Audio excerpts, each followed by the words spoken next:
चार धाम की यात्रा क्यों जरूरी है? जय श्री राम मित्रों। क्या आप जानते हैं कि चार धाम यात्रा को मोक्ष यात्रा क्यों कहा जाता है? क्यों हर संत, हर शास्त्र और हर महापुरुष यही कहते हैं कि जिसने जीवन में एक बार भी चार धाम यात्रा कर ली उसे बार बार जन्म लेने की आवश्यकता नहीं रहती। आज हम आपको बताएंगे इस अद्भुत यात्रा का महत्व और इसकी शुरुआत करेंगे उस धाम से जहां भगवान श्री राम ने स्वयं शिवलिंग स्थापित किया और समुद्र पर पुल बनवाकर लंका विजय के लिए प्रस्थान किया। तो आइए प्रारंभ करते हैं रामेश्वरम धाम की रहस्यमयी कथा। अक्सर लोग मानते हैं कि बद्रीनाथ, केदारनाथ, गंगोत्री और यमुनोत्री ही चार धाम हैं, लेकिन मित्रों यह पूरी सच्चाई नहीं है। वास्तविक चार धाम हैं। पहला है बद्रीनाथ, उत्तर में द्वारका, पश्चिम में जगन्नाथपुरी, पूरब में और रामेश्वरम दक्षिण में। इन चार धामों को भारत की चार दिशाओं में इसलिए स्थापित किया गया है ताकि मानव जीवन का हर पाप, हर बंधन और हर दुख इन धामों की यात्रा करके समाप्त हो सके।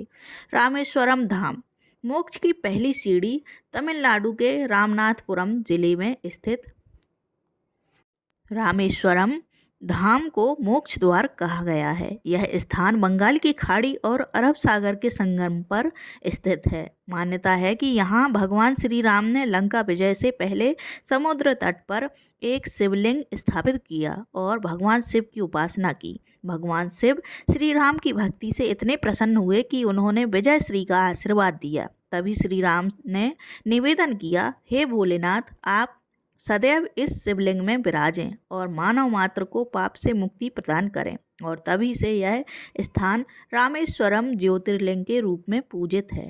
रामायण काल की एक और अद्भुत कथा इस मंदिर से जुड़ी हुई है। जब लंका विजय के बाद भगवान श्री राम अयोध्या लौटे तो उन्हें ब्रह्म हत्या दोष लगा।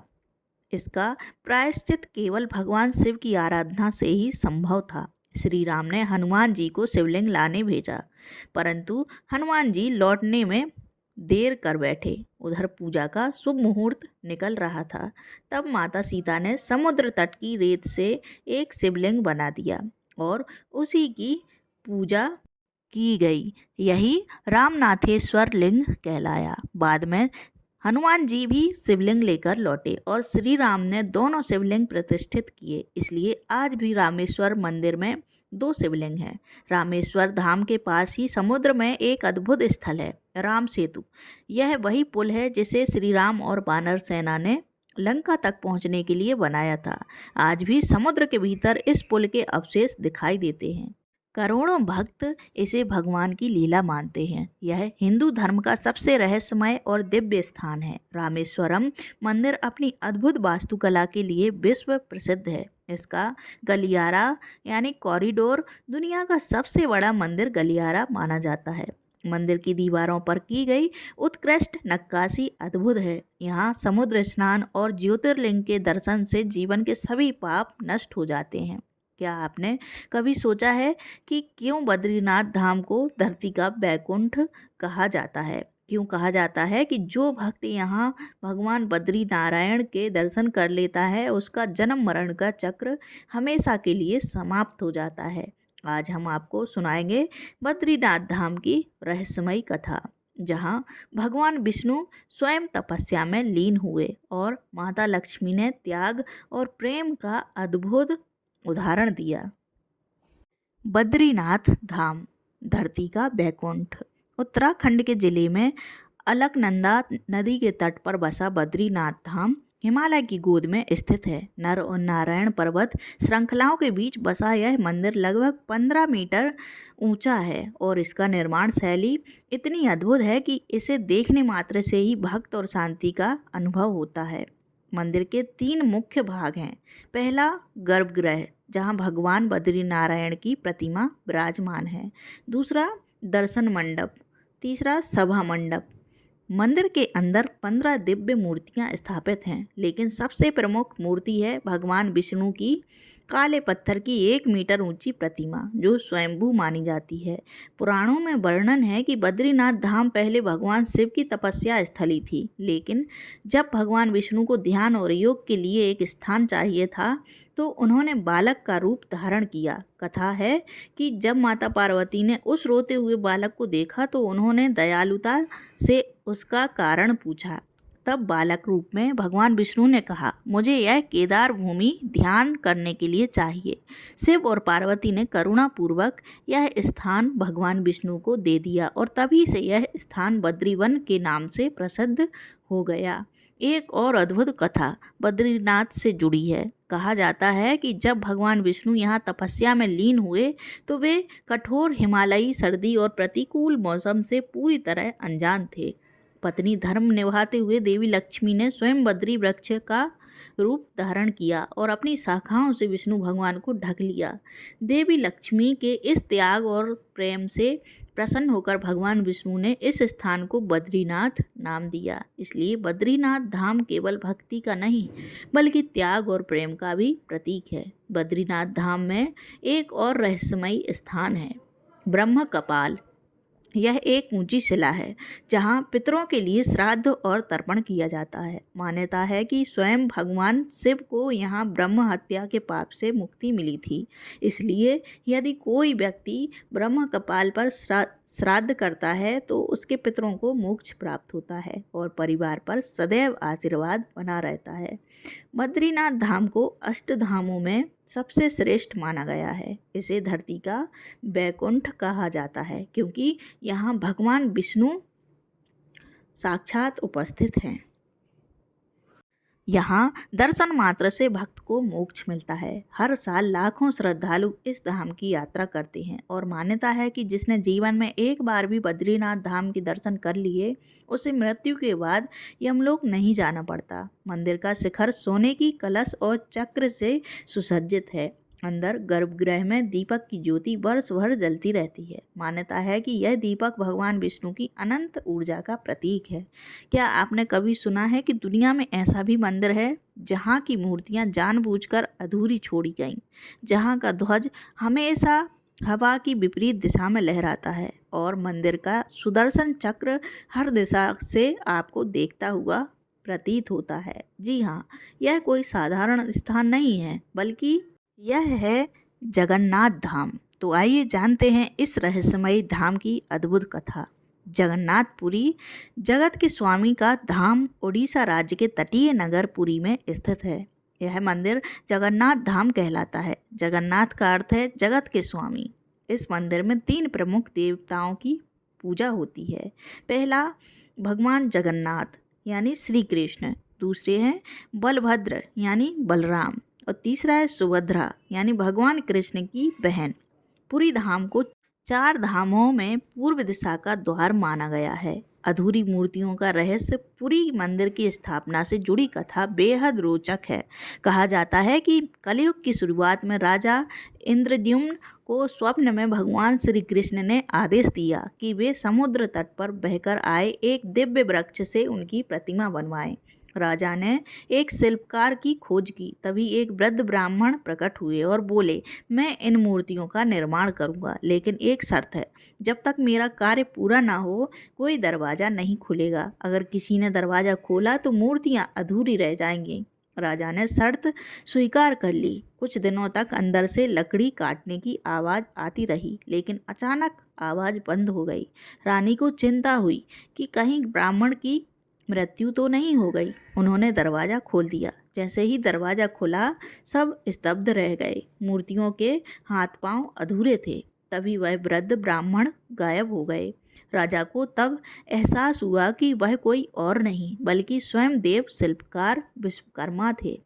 राजा ने इसे भगवान की लीला मानकर अधूरी मूर्तियों को ही मंदिर में स्थापित किया। इसलिए आज भी जगन्नाथ मंदिर में पत्थर या धातु की प्रतिमाएं नहीं हैं, बल्कि लकड़ी से बनी अधूरी मूर्तियों की पूजा होती है। रथ यात्रा जगन्नाथ जी का महापर्व पुरी मंदिर की सबसे प्रसिद्ध परंपरा है। रथ यात्रा हर वर्ष आषाढ़ शुक्ल पक्ष की द्वितीया को भगवान जगन्नाथ, बलभद्र और सुभद्रा भव्य रथों पर विराजमान होकर गुंडीचा मंदिर तक जाते हैं। इस महापर्व को देखने लाखों भक्त आते हैं। कहा जाता है कि जिस भक्त को जगन्नाथ जी के रथ का रस्सी खींचने का सौभाग्य मिल जाए, उसका जीवन सफल हो जाता है। जगन्नाथपुरी मंदिर केवल भक्ति का केंद्र नहीं, बल्कि अद्भुत रहस्यों का घर भी है। पहला, ध्वज का चमत्कार। मंदिर के शिखर पर लगा ध्वज हमेशा हवा की विपरीत दिशा में लहराता है। वैज्ञानिक कारण आज तक कोई नहीं बता सका। नंबर 2, सुदर्शन चक्र का रहस्य।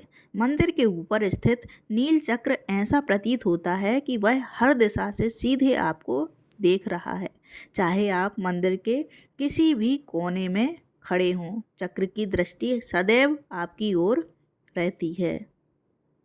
नंबर 3, रसोई घर का चमत्कार। मंदिर की रसोई में 56 प्रकार के भोग बनाए जाते हैं। यहाँ कभी भोजन की कमी नहीं होती, चाहे कितने भी भक्त आएं। प्रसाद हमेशा पर्याप्त रहता है। नंबर 4, समुद्र की लहरें। मंदिर के पास आते ही समुद्र की लहरों की आवाज़ अचानक मंद हो जाती है। जैसे ही आप मंदिर से बाहर निकलते हैं, आवाज़ फिर से सामान्य हो जाती है। ये सब रहस्य इस मंदिर को और भी दिव्य बना देते हैं। वर्तमान मंदिर का निर्माण 7वीं शताब्दी में हुआ था। इतिहास में यह मंदिर कई बार आक्रमणों में टूट चुका, लेकिन हर बार इसे पुनः बनाया गया। आज भी लाखों भक्त यहाँ आते हैं और भगवान जगन्नाथ के चरणों में अपनी श्रद्धा अर्पित करते हैं। क्या आपने कभी सोचा है कि भगवान श्री कृष्ण ने गोकुल और मथुरा छोड़कर समुद्र के किनारे द्वारका नगरी क्यों बसाई? क्या आप जानते हैं कि यह नगरी विश्वकर्मा ने केवल एक ही रात में रच दी थी? और सबसे बड़ा रहस्य, क्यों अंत में यह पूरी नगरी समुद्र की लहरों में समा गई? आइए जानते हैं इस अद्भुत कथा को।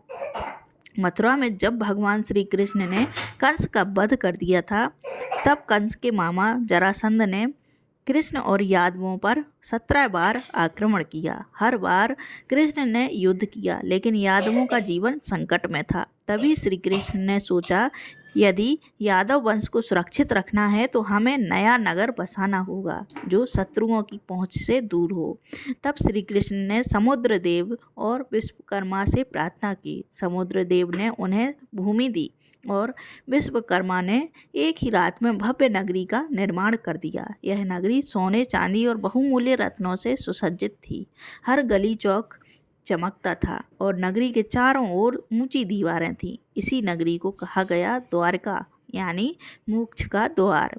आज जिस मंदिर को हम द्वारकाधीश मंदिर कहते हैं, वह प्राचीन द्वारका नगरी का प्रतीक है। यह मंदिर गुजरात राष्ट्र के सौराष्ट्र क्षेत्र में गोमती नदी के तट और अरब सागर के किनारे स्थित है। मंदिर की सबसे बड़ी विशेषता इसका सुदर्शन चक्र है, जो शिखर पर लगा है। कहा जाता है कि मंदिर का ध्वज रोज बदला जाता है और इस ध्वज को चढ़ाने का सौभाग्य भक्तों के लिए सबसे बड़ा वरदान माना जाता है। द्वारका के रहस्य। नंबर 1, समुद्र के नीचे द्वारका।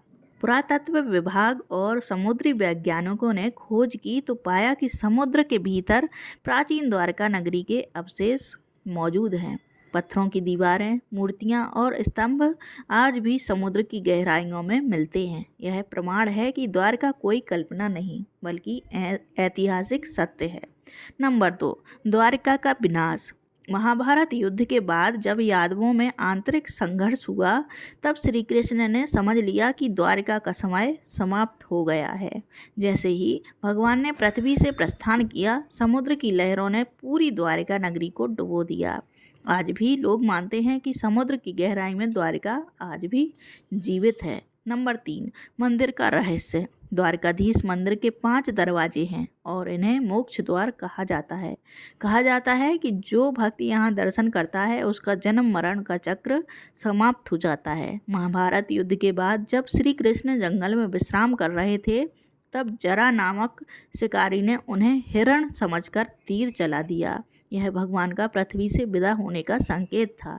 जैसे ही श्री कृष्ण ने शरीर त्याग किया, द्वारका नगरी समुद्र में समा गई। कहा जाता है कि द्वारका का विनाश इसलिए हुआ क्योंकि वहाँ अधर्म और कलह बढ़ चुका था। भगवान नहीं चाहते थे कि उनकी नगरी पाप का केंद्र बने, इसलिए समुद्र ने उसे अपने भीतर समा लिया। द्वारका केवल एक ऐतिहासिक नगरी नहीं, बल्कि यह भगवान श्री कृष्ण की राजनीति, भक्ति और धर्म का केंद्र थी। यह नगरी याद दिलाती है कि जब धर्म की रक्षा करनी हो तो कभी कभी पुराना स्थान छोड़कर नया मार्ग चुनना ही पड़ता है। आज भी द्वारका धाम में दर्शन करने वाले भक्त यह मानते हैं कि जो कृष्ण का सच्चे मन से ध्यान करता है वह द्वारका में आकर मोक्ष प्राप्त करता है। मित्रों, हमने इस श्रृंखला में देखा बद्रीनाथ, जहाँ भगवान नारायण तपस्या में लीन है, रामेश्वरम, जहाँ भगवान राम ने शिवलिंग स्थापित किया, पुरी, जहाँ जगन्नाथ अधूरी मूर्तियों में प्रकट हुए, द्वारिका, जहाँ कृष्ण ने भव्य नगरी बसाई और समुद्र में समा गए। चारों धाम चार दिशाओं के प्रतीक हैं, उत्तर, दक्षिण, पूर्व, पश्चिम। इन चारों धामों की यात्रा करके भक्त जीवन के चारों बंधनों से मुक्त होकर मोक्ष की प्राप्ति करता है। तो दोस्तों, आपको यह वीडियो कैसी लगी कृपया कमेंट करके ज़रूर बताएं। वीडियो पसंद आया हो तो चैनल को सब्सक्राइब ज़रूर करें। धन्यवाद।